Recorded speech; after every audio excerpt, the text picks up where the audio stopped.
Desde 2024, o Irã faz parte também do grupo do BRICS, ao lado de Rússia e China. O Brasil condenou os ataques americanos ao país persa. Por outro lado, Índia e países árabes, que também integram o grupo, condenaram os bombardeios iranianos. Para entendermos como é que fica essa diplomacia comercial no Brasil dentro do BRICS diante deste conflito, converso agora com Rubens Barbosa, que é presidente do Grupo de Interesse Nacional e ex-embaixador. Rubens, é um prazer tê-lo por aqui. Uma ótima tarde a você. Boa tarde, obrigado pelo convite. Há um racha no BRICS, Rubens. Qual que é a interpretação sobre essas diferentes posições dos países que integram o bloco que representaria o sul global nestes interesses geopolíticos? Olha, um dos problemas do BRICS, desde a sua criação, né, quando era limitado a 4 ou 5 membros, é a falta de homogeneidade, né? Não há uma homogeneidade nesse grupo.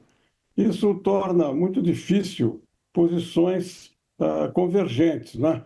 Com o aumento do número de membros, né, de 4, 5 para 11 ou 12, inclusive com a inclusão do Irã, e a Rússia também em guerra, fica muito difícil você ter uma posição homogênea do grupo. O grupo, aliás, é um grupo econômico, comercial, não é um grupo político, geopolítico.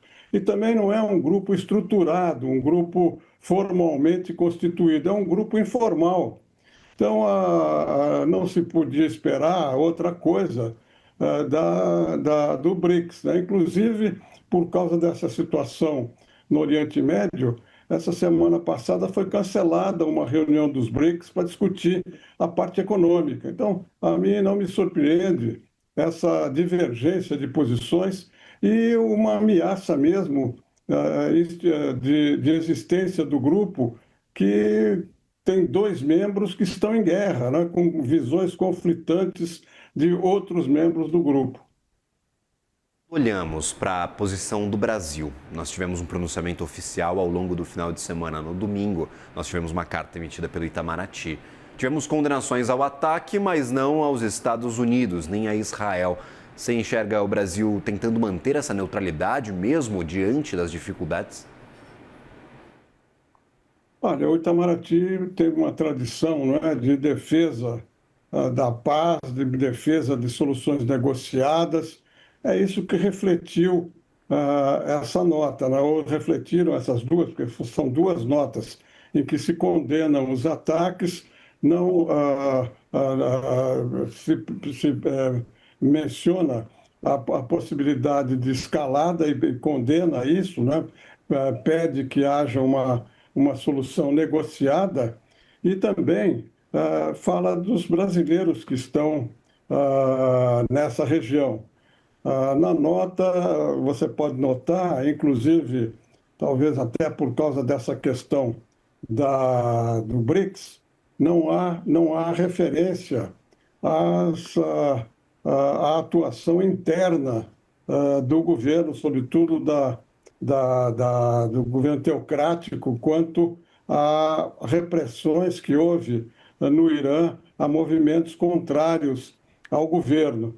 Então, é uma posição muito complicada. O governo brasileiro também não quer abrir novas frentes de atrito com os Estados Unidos. Nessa hora, o melhor é a gente ficar calado, observando. O Brasil não tem força para intervir nesse conflito, nem influir nos seus rumos, né? Então, o melhor é você acompanhar de perto e se pronunciar com bastante cautela. Já acompanhamos dificuldades no passado, o senhor até menciona talvez dificuldade para a continuidade do BRICS. A gente pode ter um desafio com 2 membros em guerra agora para a discussão posterior, como é que fica o Banco dos BRICS, como é que ficam os projetos conjuntos deste bloco. A partir de agora, talvez vivamos dias definitivos para o futuro do BRICS?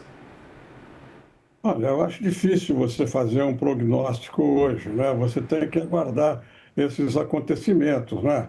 Não há uma situação muito complexa, já estava complexa com a Rússia, né?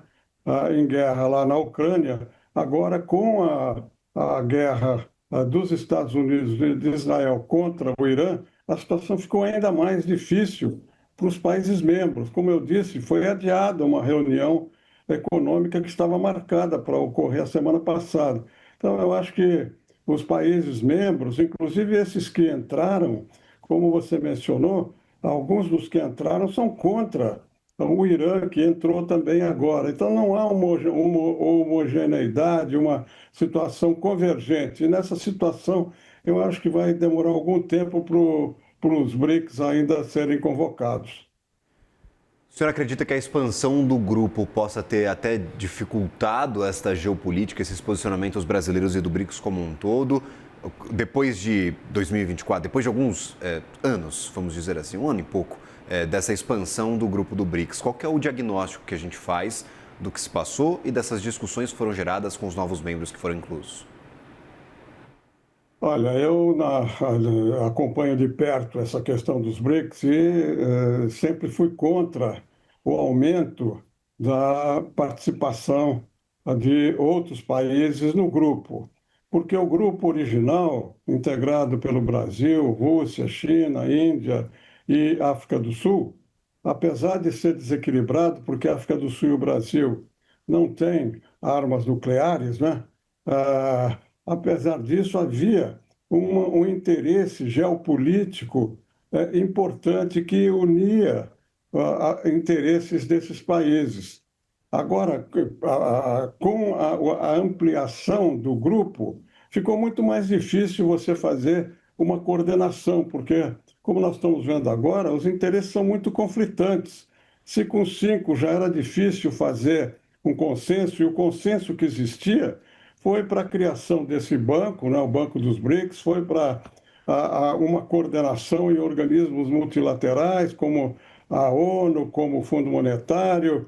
Não era mais do que isso, porque não havia uma agenda comum entre os 5 países. Agora, com 11, 12 países, fica muito mais difícil você ter uma convergência de interesses. Eu acho que o grupo entra agora numa situação muito delicada e eu acho que vai tomar algum tempo antes que ele seja novamente convocado. Mas, como eu disse, esse grupo não tem uma institucionalidade, não é um grupo com uma secretaria, não é um grupo com uma presidência, não é um grupo que tenha uma base de interesse geopolítica.